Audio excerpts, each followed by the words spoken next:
Bien-aimé dans le Seigneur, tu pesi bino mbote, tu tombé bino vidéo malamu, tu zongi sous ensemble, on a ça la vidéo na biso, malgré ba contre-temps, mais nous avons na songi biso to za na bino sous na poko ya lelo. Na ngai to lobela si je moya bien. Nous sommes toujours dans notre grand thème de la destinée prophétique de la RDC. Et tinda oyo basakoli baloba pona Congo. Malgré tinda yango le komi passe pas ba congolais baluka ba comprendre yango parce que dans la vidéo précédente expliquait que c'était l'œuvre de l'apostasie où il séduit les élites et séduit l'armée et quoi ici bango pour que bango nyos batala misu na Israël mais batala sous promesse na bango te. Cela a été déjà prophétisé depuis longtemps. Donc, Nzamba Loba qui a un fait kokisama. Mais sauf que nous sommes encore en train de retentir la trompette pour les élites. Ou même Bakouya pour leur dire il n'est pas trop tard de sortir. Et dans la vidéo précédente, au Salaki, tu as apporté un témoignage solide. Un témoignage qui kolobake.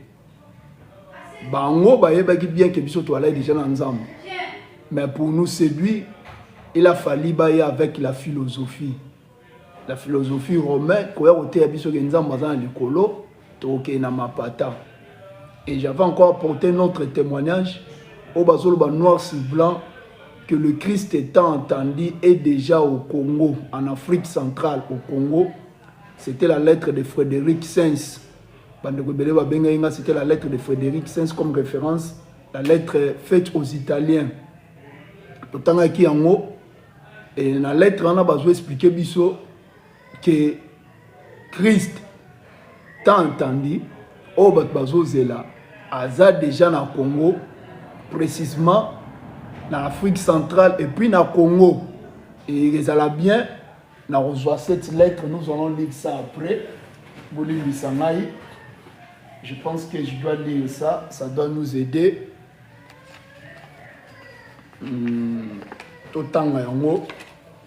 Parce que dernièrement la sœur n'avait pas fini. Ils ont négligé leur authenticité, juste au début et puis tout au quitta. Mais c'est Frédéric Sens, secrétaire du pape Jean-Paul II, Vatican, Rome, 22 février 1999. Au nom de Dieu italien, chers frères italiens, je vous adresse un message très important. Non un message politique, mais spirituel, de la souveraineté qui est négligée par le noir. Jusqu'alors, les noirs ne connaissent pas encore leur sauveur. C'est ainsi qu'il y a beaucoup de morts, de guerres, de maladies chez eux.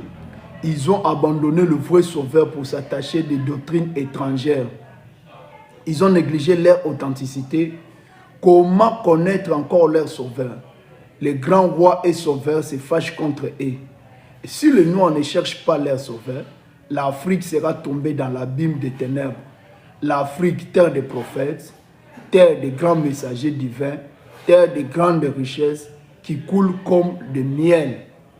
Lieu de refuge d'Abraham, d'Isaac, Jacob et ses enfants, terre d'exil de Moïse. Jésus-Christ lui-même est africain, il est vivant en chair et physique, en esprit. Le Congo est sa maison et l'Afrique est sa parcelle. Voilà, alors, ça c'était pour mettre encore une lumière par rapport à Sika Ndekwa. Attends qui dernièrement, Tosukaki, Jésus-Christ est africain. Mais Frédéric, c'est ça pour avancer plus loin, il est au Congo.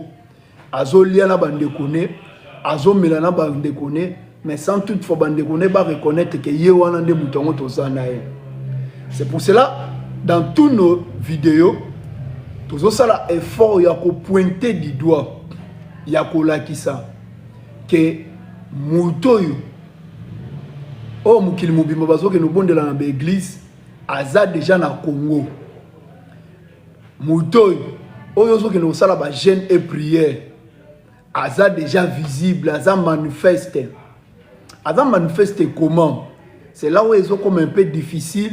Quand on arrive à dire que le même Jésus-Christ qui était en Israël, Aza au Congo. Je pense que pour ne pas être un perroquet, tokende kotanga na Actes chapitre 15 tokende koyoka témoignage ya conférence tokende koyoka témoignage ya conférence ya ba disciple ya ba apôtre na Actes 15 tobanda na 13 tina 16 tokende tala le déplacement de notre Seigneur Jésus-Christ selon la Bible. Il faut atika Israël kuna la qui manifeste ba monaki na nzoto ndepe ba monaki kuna na nzoto il faut alongwa kuna po aya epai na biso. Hein? Demain tu es là? Je sais pas là-bas. Hein? Je sais pas. Demain, on a demain. Ferme bien la porte s'il te plaît. Donc il faut que Nenge Alaki Kuna na Israël a se manifester aussi et pas une abisso parmi les nations et précisément au Congo. Azolo Baye Moko, j'ai encore d'autres brebis qui ne sont pas dans cette bergerie. Moi-même, j'irai prendre ces brebis, Naï Moko, Jean 10, 17.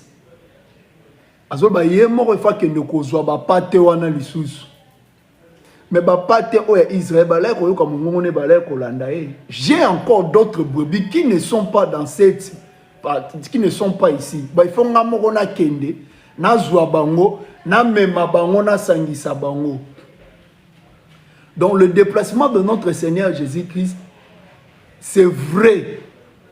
Il faut yemo ko se déplacer nenge alaki kuna Azoti Kakuna pour aller parmi nous les nations et précisément au Congo abandi ko rassembler Baeli nae pour azwa bango amema bango vers Israël. Maintenant que nous retanga j'ai donné le premier verset Jean 10 verset 17 bino botanga ngana ke de mbongo na Actes chapitre 15, verset 13 à 16. Lorsqu'ils y cessaient de parler, Jacques prit la parole et dit, homme frère, écoutez-moi. Si moi rencontré comment Dieu a d'abord jeté les regards sur les nations, voilà la première des choses. Ici, Jacques était modérateur de la conférence. Après avoir débat au Salama entre les apôtres de notre Seigneur Jésus-Christ et apôtre Paul, pourquoi il y avait débat? Parce que l'apôtre Paul prêchait qu'il y aura un Christ parmi les nations. Et là, il y a un débat. L'apôtre Paul a soutenu la thèse. Il a dit à Damas. Ils ont aussi raison de dire Mapata. Parce que dans le langage spirituel, quand la Bible dit le ciel, le ciel, c'est le pays élevé à la promesse. Or, le pays élevé à la promesse est à l'Ola. Parce que les Congolais point de mélo faut Mindela loba. Témoignage il y a Frédéric Saint-Siemoko et l'autre témoignage qu'on avait parlé du roi Léopold II. Donc, il bien que Congo, c'est la maison de notre Seigneur Jésus-Christ. C'est sa parcelle. Et l'Afrique, c'est sa maison. Donc il doit quitter Israël pour Ayananda Kunaye. Et ici, Pierre a témoigné en moi, Pierre, c'est lui le responsable. Azoloba, Simon a rencontré comment Dieu a d'abord jeté les regards. Donc, Atiki Israël. Azel ne pas Israël, il était jeté les regards sur les nations pour choisir du milieu d'un peuple. Dieu quitte Israël pour aller choisir un autre pays. Il ne quitte pas Israël pour aller choisir l'église. C'est là aussi les gens font la confusion. Parce que Yemo Azoloba, dans Deutéronome 32, que n'Europe Sabino Mukongo Israël. Je vais aller choisir un autre peuple et une autre nation. Donc, il quitte un peuple et une nation pour un autre peuple et une autre nation.